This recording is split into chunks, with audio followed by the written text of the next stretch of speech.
Oke, silakan. Silakan. Siapa yang mau tanya? Kalau misalkan, ya Iin Bu. Oke, In, silakan In. Kalau misalkan kan dari hasil itu ada 4 kondisi, biasanya perusahaannya untuk tindak lanjutnya ketika hasilnya seperti itu bagaimana Bu? Apakah dia harus memperbaiki atau memang itu sudah terbit gitu? Nah, biasanya tetap terbit, tapi ada pernyataan pendapat seperti ini. Nah, berarti kan kualitas dari laporan keuangannya kalau misalnya opininya wajar dengan pengecualian, nah itu kan masih ragu untuk dipertanggungjawabkan. Nah, otomatis kan dari kita sebagai investor misalnya, itu kan bisa ngelihat tuh, hasil dari auditnya wajar dengan pengecualian. Nah, itu kan bisa dijadikan informasi juga bagi pengguna laporan keuangan kayak gitu. Nah, bagi si perusahaan tersebut, misalnya wajar dengan pengecualian. Nah, itu kan mempengaruhi laporan keuangannya. Di mana laporan keuangan ini belum bisa dipertanggungjawabkan. Nanti kan berpengaruh terhadap kepercayaan pengguna informasi laporan keuangan si perusahaan tersebut. Nah, biasanya apa yang dilakukan? Nanti bisa harus next ya, laporan keuangan itu harus sesuai dengan PSAK yang berlaku. Kayak gitu, In. Terima kasih. Ya, jadi penting sekali ini, makanya bagi perusahaan juga nggak asal membuat laporan keuangannya ya. Jadi dia patokannya atau buku alkitabnya pegangan orang akunting itu PSAK. Udah sesuai nggak nih dengan PSAK? Karena ngaruh nanti ke hasil pernyataan pendapat dari akuntan publiknya. Nah, nanti mempengaruhi kan laporan keuangannya ini bisa dipertanggungjawabkan atau tidak ya, mempengaruhi informasi laporan keuangannya kualitasnya ini sudah baik atau belum, seperti itu. Nanti kan berpengaruh kalau misal hasil pernyataannya tidak wajar gitu kan terhadap perusahaan sendiri. Nah, nextnya supaya tidak mempengaruhi informasi keuangan tersebut ke pengguna, si perusahaan harus bisa melakukan membuat laporan keuangannya ini, pencatatan ini harus sesuai dengan PSAK yang berlaku, kayak gitu. Oke, next ada lagi. Silakan yang mau bertanya. Siapa tadi yang mau bertanya? Saya Bu, tapi pertanyaannya sama-sama Mbak Iin. Oke, sip ya. Oke, next ya. Nah, di sini ada laporan keuangan sebagai sistem. Nah, gambarnya ringkas dari arus kas perusahaan sebagai suatu sistem. Nah, jadi laporan posisi keuangan di sini ada aset, ya, aset lancar, tetap, tak berwujud, ya. Jadi ini posisi keuangan atau yang tadi sudah dijelaskan atau statement of financial position. Nah, yang kalian sudah pelajari mungkin ada yang bentuk P gitu kan. Nah, ini laporan posisi keuangannya. Aset terdiri dari aset lancar atau aktiva, ada aktiva lancar, tetap, berwujud. Nah, anak Cantika, kalau aktiva lancar itu terdiri dari apa aja, anak-anak?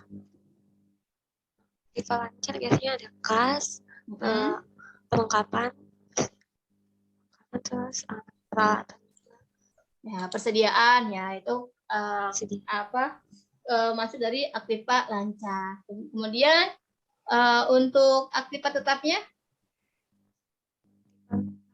Kayak mesin, gedung, tanah. Oke, aktiva tak berwujud? Kayak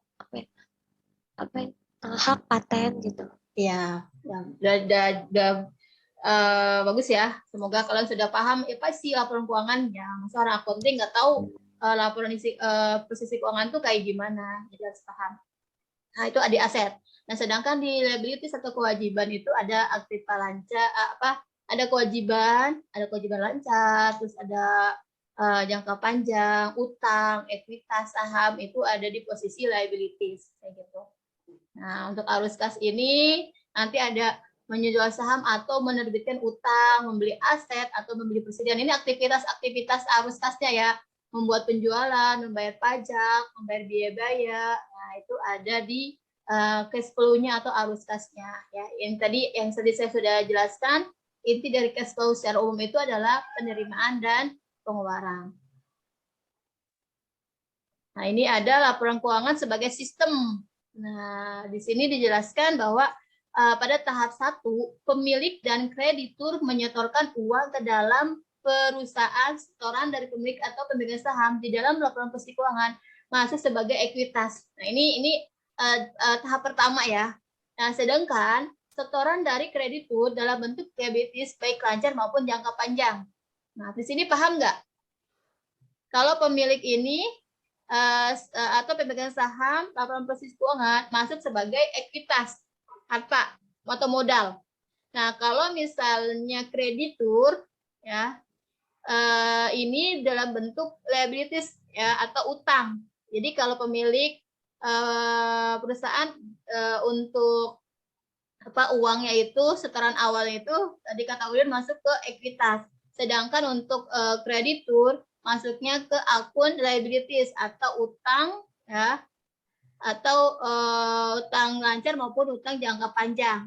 Nah, kemudian di tahap kedua ini uang yang diperoleh dari pemegang saham dan kreditur akan diinvestasikan baik dalam bentuk aset lancar, tetap seperti mesin dan pabrik maupun aset tak berwujud seperti goodwill atau nama baik. Nah, ini dia. Jadi kalau misalnya uang dari pemilik itu masuknya ke ekuitas. Sedangkan uang yang dari kreditur itu masuknya ke liabilities atau utang. Ada utang lancar maupun utang jangka panjang. Nah, kemudian uang yang diperoleh dari pemilik dan kreditur ini akan diinvestasikan ya dalam bentuk misalnya aset lancar atau tetap.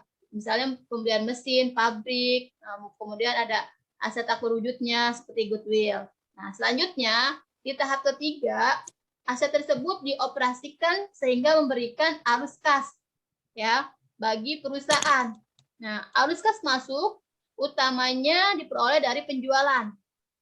Nah, sedangkan arus kas keluar digunakan untuk membayar beban operasional perusahaan, bayar pajak dan pembelian persediaan dalam rangka mendukung penjualan. Sampai sini gimana? Ada pertanyaan nggak? Belum, Bu. Nah, paham ya? Jadi ini adalah sistem atau proses laporan keuangan. Ya, jadi yang dimaksud dengan laporan keuangan sebagai sistem ini seperti ini. Kemudian di tahap keempat, ini setelah perusahaan membayar beban-beban yang terkait dengan operasional bisnisnya, maka perusahaan selanjutnya dapat membayar kewajiban kepada kreditur berupa bunga, kemudian hasil operasi, kemudian dapat dibagikan kepada pemegang saham dalam bentuk dividen atau saldo laba untuk pengembangan perusahaan. Ya, paham ya sampai sini? Jadi sistem atau proses dari awal uang itu didapat, kemudian dibelikan aset, kemudian diproses ya hingga menghasilkan laba, kemudian laba itu dibagi-bagikan dalam bentuk dividen, ya kayak gitu ya. Ini adalah laporan keuangan sebagai sistem. Nah, untuk pengguna laporan keuangan sendiri, ada pemegang saham atau investor, manajer, karyawan, pemasok dan kreditur, pelanggan, pemerintah. Ini adalah pengguna laporan keuangan atau istilahnya itu pihak internal, ya, pihak eksternal ya. Nah, di sini jelas tadi kalau pemegang saham dan investor merupakan pihak utama yang membutuhkan informasi mengenai kondisi keuangan perusahaan. Tujuannya apa tadi ya? Sudah dijelaskan juga pemegang saham dan investor nggak mau dong menginvestasikan uangnya ke perusahaan yang laporan keuangannya tidak sesuai dengan PSAK yang berlaku gitu kan, atau misalkan laporan keuangannya ternyata rugi ya kayak gitu. Kemudian untuk manajer, nah kalau untuk pihak manajer ini membutuhkan informasi laporan keuangannya terutama terkait kinerja dan adanya batasan-batasan dalam kontrak kredit yang harus mereka taati. Nah, jadi manajer ini membutuhkan informasi terkait kinerja perusahaan dalam rangka menentukan kelayakan paket kompensasi bagi pihak manajemen dan karyawan dalam suatu perusahaan. Nah, kalau karyawan untuk apa? Karyawan untuk membutuhkan informasi kondisi keuangan ini tidak hanya untuk keperluan kompensasi, namun juga terkait dengan masa depan mereka termasuk pensiun di dalamnya. Nah, itu kebutuhan untuk si karyawan sendiri. Kita sebagai karyawan suka ngitung-ngitung gitu kan, wah laporan keuangannya gimana nih, bagus nggak nih ke depannya nih kita nih gitu kan. Terus pemasok itu lebih jadi bank telah memberikan dananya kepada perusahaan dan harus dapat memastikan bahwa kredit yang telah diberikan ini akan kembali atau tidak gitu dengan lancar. Jadi ini itu pengguna laporan keuangan. Kalau pelanggan sendiri membutuhkan informasi mengenai kondisi keuangan perusahaan ini terkait dengan kelangsungan produk yang telah dibeli dari perusahaan seperti garansi. Jadi kalau pelanggan kan misalnya laporan keuangannya bagus, berarti otomatis produksinya bisa berjalan lancar. Nanti kan bahan-bahan yang dibeli dari perusahaan tersebut akan berjalan lancar, tidak terhambat. Jadi tidak menghalangi proses produksi si pelanggan tersebut. Nah, sedangkan kalau pemerintah apa? Umi Hafilda, kalau pemerintah butuh laporan keuangan untuk apa? Umi. Untuk apa, Mi?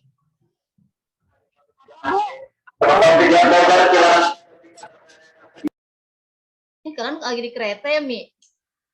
Kalau kuliah lagi di jalan gitu, fokus nggak sih? Kedengeran, tapi kadang nggak kedengeran gitu Bu kalau lagi rame. Oke, kalau pemerintah butuh laporan keuangan untuk apa, Hafilda?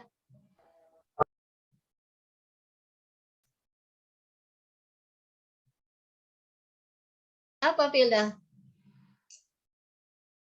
Ada yang tahu nggak kalau pemerintah itu membutuhkan proses keuangan perusahaan untuk apa? Untuk mengetahui pemasukan dan pengeluaran. Bayar pajak. Untuk bayar pajak, Bu. Menentukan pajaknya nggak sih Bu? Iya, Melihat jelas laporan. ya. Jelas ya untuk pajak ya. Regulator pemerintah juga perlu pasti besarnya pajak yang akan dikenakan ke perusahaan tersebut. Itulah. Jadi itulah apa ya, kegunaan laporan keuangan bagi pihak-pihak internal yang membutuhkan laporan keuangan. Oke, lanjut. Di sini ada tahapan dalam analisis laporan keuangan. Nah, pertama, untuk menganalisis laporan keuangan, kalian harus membuat istilah pertama, menentukan tujuan dan konteks analisisnya seperti apa. Ya, di sini harus membuat pertanyaan apa yang akan dijawab melalui analisis ini. Nah, bentuk informasi yang dibutuhkan dan sumber daya yang ada serta berapa banyak waktu yang tersedia untuk melakukan analisis. Ya. Ini biasanya dilakukan oleh nggak kalau lembaga formal itu kan seorang auditor ya. Kalau kita juga butuh nih nanti kalau sebagai investor kita pada saat kita melakukan analisis laporan keuangan kita harus tahu nih tujuan dan konteks analisis seperti apa ya. Kemudian mengumpulkan data. Nah, pada saat mengumpulkan data ini kita harus mendapatkan laporan keuangan beserta informasi lain seperti data industri dan perekonomian. Selain itu kita juga diharapkan dapat menanyakan pertanyaan pada manajemen, pemasok, pelanggan, serta kunjungan langsung ke perusahaan. Jadi survei langsung ya pada saat menganalisis laporan keuangan. Benar nggak nih, misalkan datanya ada nggak, misalkan ini loh laporan keuangannya sekian, keuntungan sekian. Nah, jangan percaya gitu aja. Kita harus lihat nih data-datanya mana, lengkap tidak gitu kan. Mana pengeluarannya, pemasukannya, pembeliannya, penjualannya, prosesnya seperti apa. Nah, itu perlu kalian ketahui. Nah, perlu survei langsung itu penting sekali. Jangan hanya by data gitu. Bisa mati ini loh dokumennya. Nanti kan harus tahu bukti konkret adalah hard copy dari laporan keuangan tersebut. Nah, setelah itu ada mengolah data. Nah, untuk mengolah data sendiri, jadi pada saat mengolah data, maka mungkin saja diperlukan untuk satu penyelesaian terhadap laporan keuangan. Misalnya menghitung rasio termasuk common size ya. Jadi olah data itu misalnya untuk mengetahui di sini kan ada misalnya rasio-rasio keuangan, misalkan Anda menghitung profitabilitas ya, keuntungan perusahaannya, itu kan perlu rasio-rasio keuangan. Terus kemudian untuk leverage-nya, rasio utangnya, nah itu perlu kalian lakukan atau lakukan analisisnya. Nah, kemudian yang keempat, ini tahapan selanjutnya itu analisis dan interpretasi data.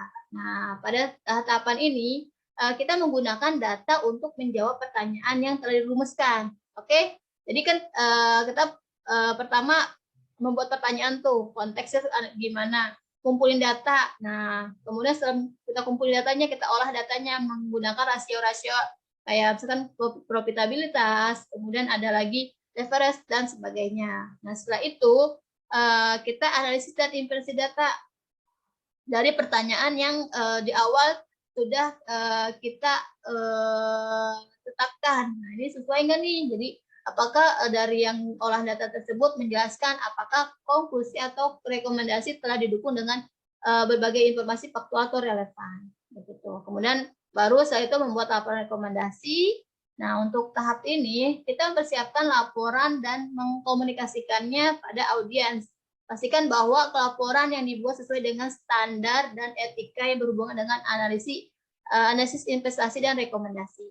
Setelah itu baru terakhir mengupdate analisis. Nah, untuk mengupdate analisis ini yaitu secara periodik buat perubahan rekomendasi bila memang dirasakan perlu. Ini adalah tahapan-tahapan dalam analisis keuangan, ya.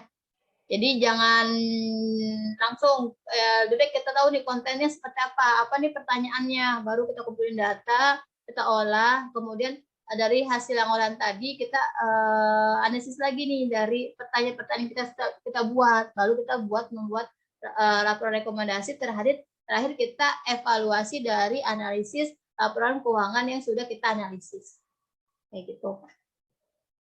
Oke, cukup sampai sini. Ada yang mau ditanyain? Ya, Bu. Ada yang mau tanyain nggak? Ini Bu, berarti kalau misalkan analisis laporan keuangan itu tergantung dengan si pengguna ya Bu ya? Maksudnya gimana? Maksudnya kan tadi kan laporan keuangan itu kan sesuai dengan tadi ada ya karyawan, pemerintah gitu. Berarti sesuai dengan tujuannya masing-masing Bu? Iya, dia masing-masing. Kayak karyawan dia butuh untuk apa, investor untuk apa. Jadi punya kepentingan masing-masing.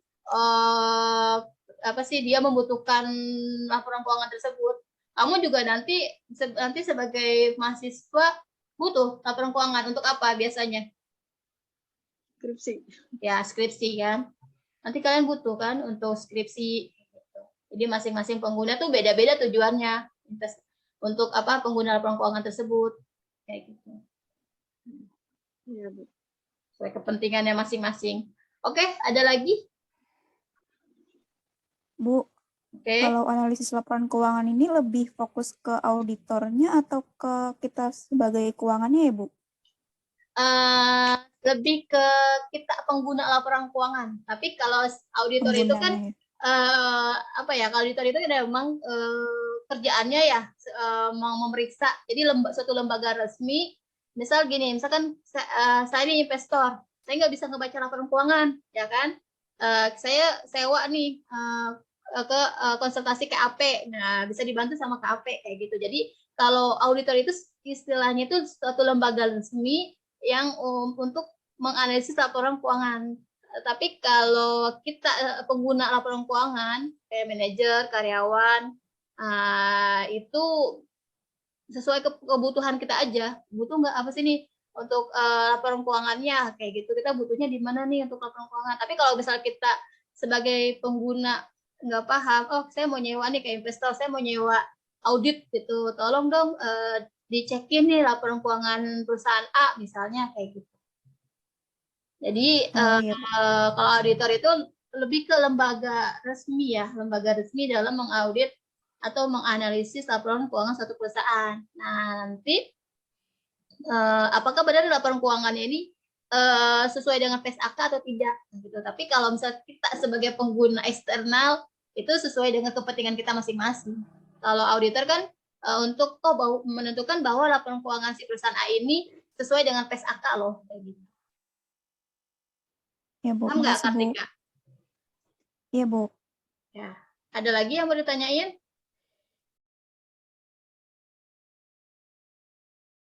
Oke, cukup. Iya, Bu. Silakan. Terkait laporan keuangan, itu bisa diakses secara umum nggak sih, Bu? Kan misalkan nih kita butuh untuk menyusun skripsi, itu biasanya metodenya boleh diakses atau enggak ya?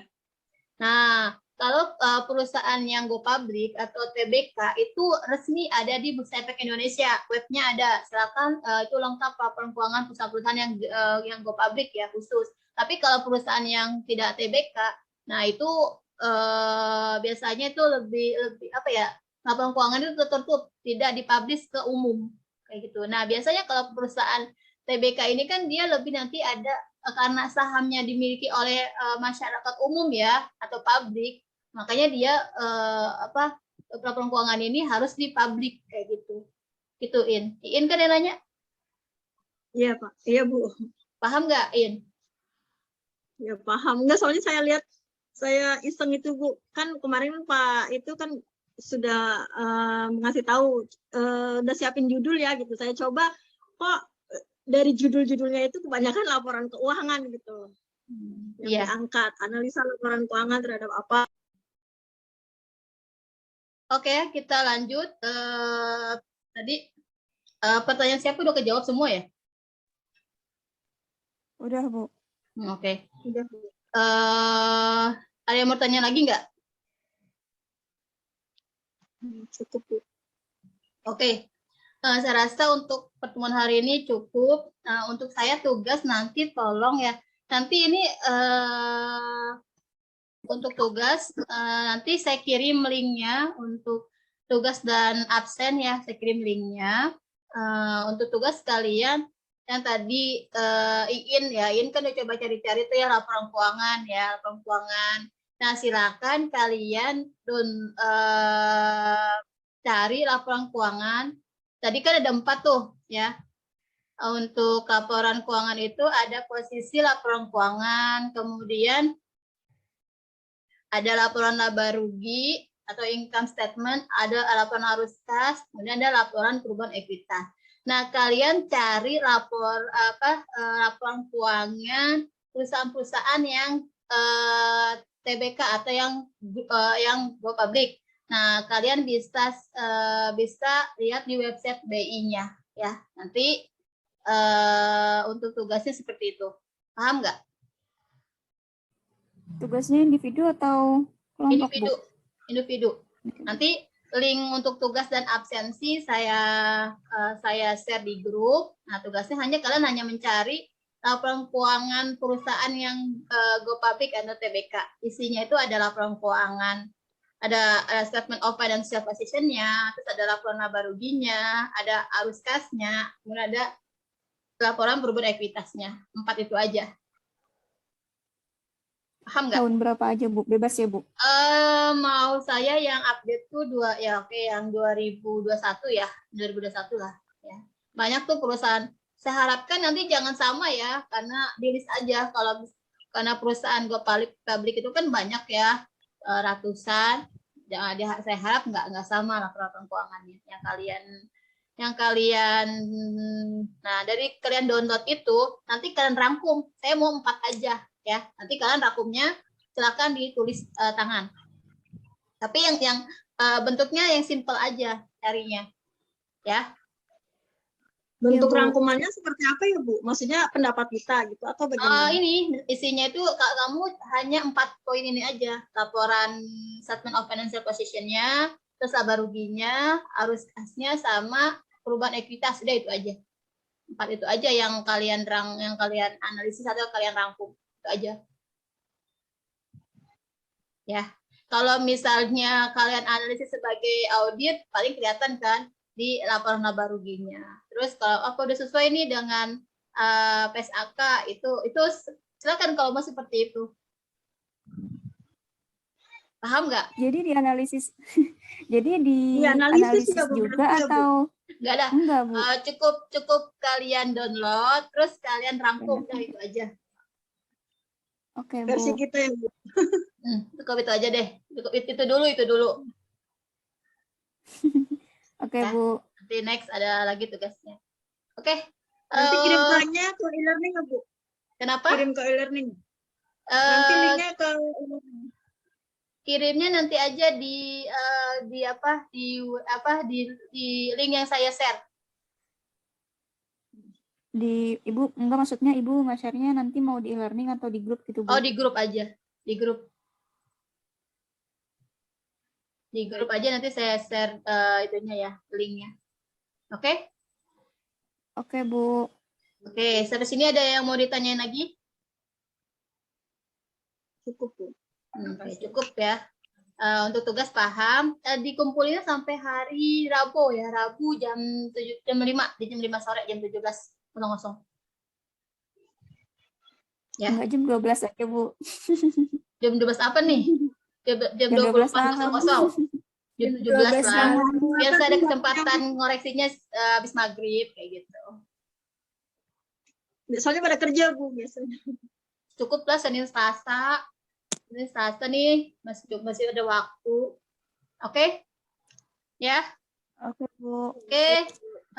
Untuk hari ini cukup. Kalau tidak ada pertanyaan saya akhiri untuk pertemuan pertama ini. Berarti hari ini ada berapa nih? Widya, Risti, bentar.